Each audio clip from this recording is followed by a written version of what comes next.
आपकी दिल में ज्योति जल रही है माँ सुहानी आपकी। का दिल में वो ज्योति जो जल रही है वो कहते आदि गुरु महादेव आदि शक्ति माँ भगवती की वो ज्योत है, उसमें आप मन जोड़ो। अंतर्मुख जब इंद्रियां हो जाती है तो उसका अनुभव होता है। आगे शिवलिंग रखा है, आप लोग थोड़ी शांति बना के रखो। आगे शिवलिंग रखा है, शिवलिंग के ऊपर पानी का कलश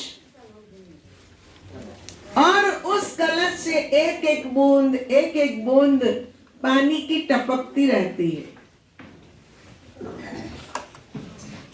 हमारे अंदर भी शिवलिंग है और उस शिवलिंग के ऊपर अमृत की बूंदें टपकती है। ये पानी का कलश वो हमारे अंदर के अमृत के कलश का प्रतीक है। आपके अंदर जो अमृत भरा हुआ है उस अमृत को पीना है तो आपके अंदर शिवलिंग है, उस शिवलिंग को वहां ले जाओ और उसमें वो अमृत टपकता रहेगा। पर आज के जमाने में सब कुछ बदल गया। मैं अफ्रीका में गई, इसी तरह शिव मंदिर में सत्संग था। पहले मैं मंदिर में दर्शन करने गई तो मैंने देखा कि कलश की जगह वहां पानी की पाइपलाइन लगी और वहां नलका लगा दिया ठीक शिवलिंग के ऊपर, और वो रीस रहा था, टपक टपक पानी उसमें से टपक रहा था। मैंने पंडित जी से कहा ये बड़ा अजीब है, हमारे इंडिया में तो पानी का कलश होता है और आपने ये नलका यहाँ फिट कर दिया, ऐसा क्यों? तो कहते ये भक्तों की सुविधा के लिए है, किसी को घर से पानी लाने की जरूरत नहीं, सीधा नलका खोला और अभिषेक हो गया। और ये थोड़ा लूज रखा है इसलिए कि पानी टपकता रहे। ये टपकने का भी काम कर रहा है और अभिषेक का भी काम कर रहा है। ये कलिकाल। तो इससे समझ में आता है कि ऋषियों ने जो बनाया उन्होंने अपने समय में अपनी सूझबूझ के अनुसार, अपने अनुभव के अनुसार उन्होंने पानी का कलश रखा, शिवलिंग रखा। पर धीरे धीरे समय बीतता जाता है और परिवर्तन आता जाता है।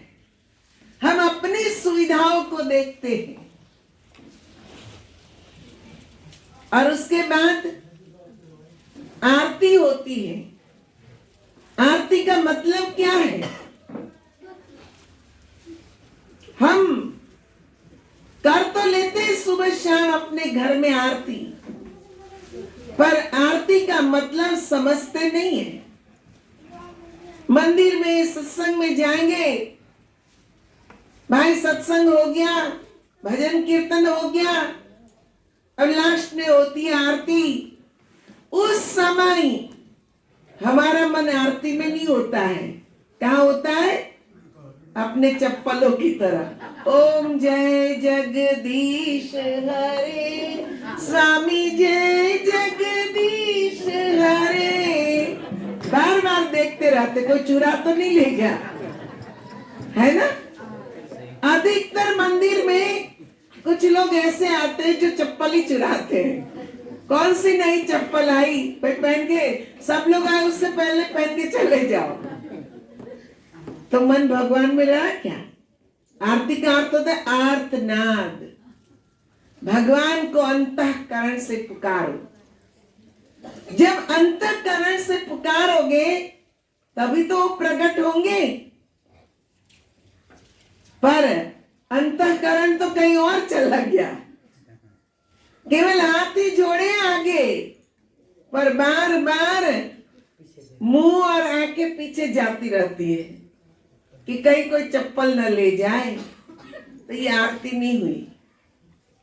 घंट बजता है आरती के समय, वो आपके अंदर की ज्योति का सिंबल है, प्रकाश अनहद नाद का सिंबल।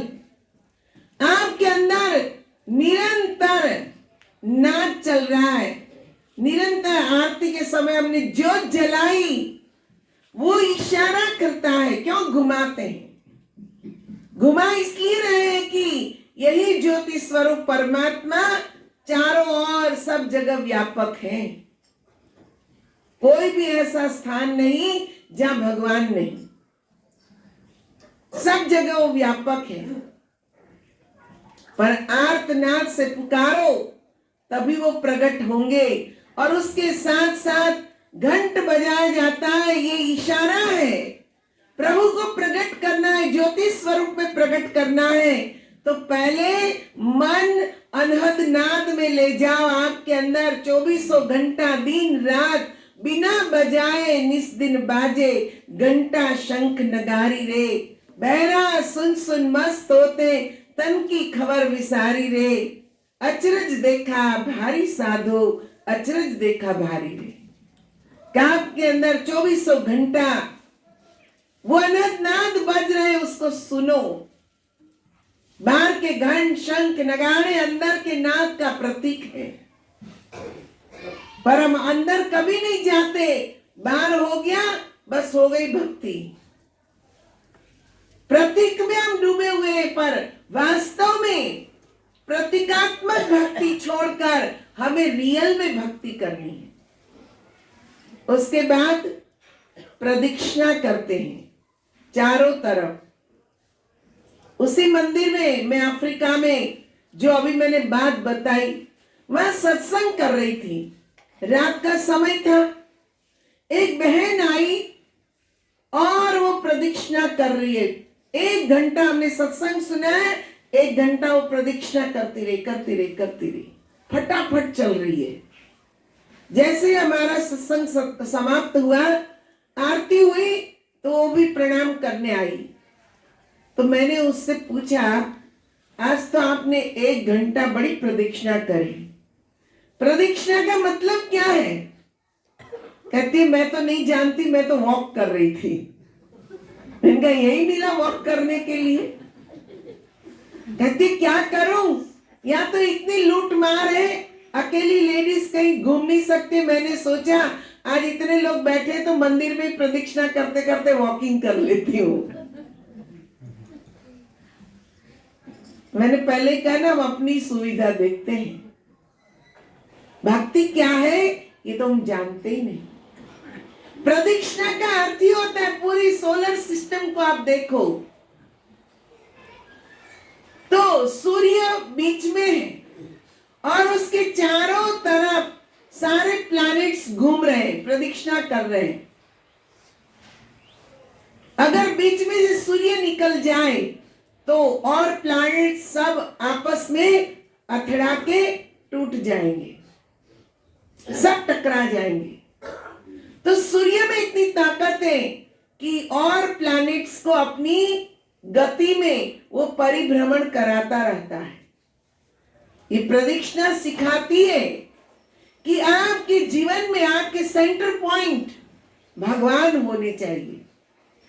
अगर आपके बीच आपका सेंटर पॉइंट, आपका लक्ष्य भगवान है, तो आप कभी भटक नहीं सकते हो, आप कभी टूट नहीं सकते हो। आप परम पिता परमात्मा को अपना लक्ष्य बनाओ, उनको अपना सेंटर बनाओ, हर काम करते हो उनको याद करो। तो देखो, मंदिर हमें सब कुछ सिखा रहा है कि नाम भी जपो, प्रेम से आर्तनाद से भगवान के नाम का सुमिरन करो। नाद को सुनो, ज्योति के दर्शन करो, अमृत का पान करो। सारी बात भगवान शिव सिखा रहे, इसलिए तो उनको आदि गुरु कहा। पर हम उनकी शिक्षाओं को धारण नहीं करते, केवल मान रहे हैं। आप ही सोचो, आपके घर में आपके 2 बेटे हैं, एक बेटा आज्ञाकारी है, उसको जब कहो बेटा पानी लाओ पानी लाएगा, बेटा ये काम कर दो वो काम कर देगा, बेटा बैठ जाओ बैठ जाएगा। और एक उसको कहो बेटा पानी लाओ, वो कहेगा मुझे बहुत काम है, आपके भी तो हाथ पैर है, ले लो, है ना। बेटा बाजार से सब्जी लाना, बाहर जा रहे, अरे मुझे क्या इतनी फुर्सत, मम्मी को भेज देना ले आएगी, है ना। कौन प्यारा लगेगा बताओ? वो जो आज्ञा का पालन कर रहा है वो आपको प्यारा लगेगा, भले ही वो आपकी आरती नहीं उतारता है, लेकिन आपकी हर बात मानता है। और एक बेटा सुबह शाम कहता है mummy papa I love you, आपकी आरती भी उतार दे, पर जब काम बताओ तब कहते आपके पास हाथ पैर नहीं है, कर लो। अच्छा लगेगा क्या? नहीं लगेगा। हम भी तो भगवान के पुत्र और पुत्रियां हैं, हम भी उन्हीं की रोज आरती करें पूजा करें, पर उनकी बात ही ना माने, उनकी आज्ञा का पालन ही ना करें, क्या हम उनके प्रिय बनेंगे? कभी नहीं बन सकते। शिव पुराण पढ़ो, उमा संहिता पढ़ो शिव पुराण में, जिसमें ज्ञान की बातें लिखी है। पूरा ज्ञान भगवान शिव ने जो मां पार्वती को दिया, केवल एक प्रश्न पूछा था पार्वती ने, काल से कैसे जीता जाए। क्योंकि भगवान महादेव शमशान में रहते थे और रोज वहां मुर्दे जलाए जाते हैं। एक दिन पार्वती पहुंच गई, कई आत्माएं चिल्ला रही है वहां पर। उनकी पीड़ा को जब देखा तो उन्होंने महादेव से पूछा, हे प्रभु ये क्या है, कैसे काल चक्र को जीता जाए, ये जीना मरना कब तक लगता रहेगा। तब भगवान शिव ने मां पार्वती को ज्ञान दिया, और वही ज्ञान की बात उमा संहिता के अंदर है।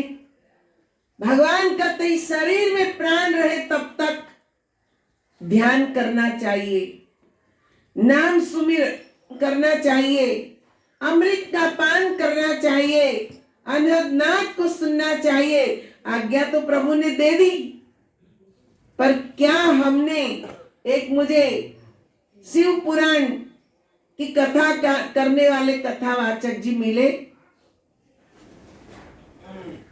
मैंने उनकी कथा सुनी, सारे प्रसंग सुनाए उन्होंने। 12 ज्योतिर्लिंग कैसे उत्पन्न हुए, कैसे भगवान शिव का ब्याह हुआ, कैसे गणेश जी का जन्म हुआ, कैसे कार्तिकेय का जन्म हुआ। मैंने कहा सारी बात आपने, सारे प्रसंग बता दिए, पर आपकी कथा अधूरी है।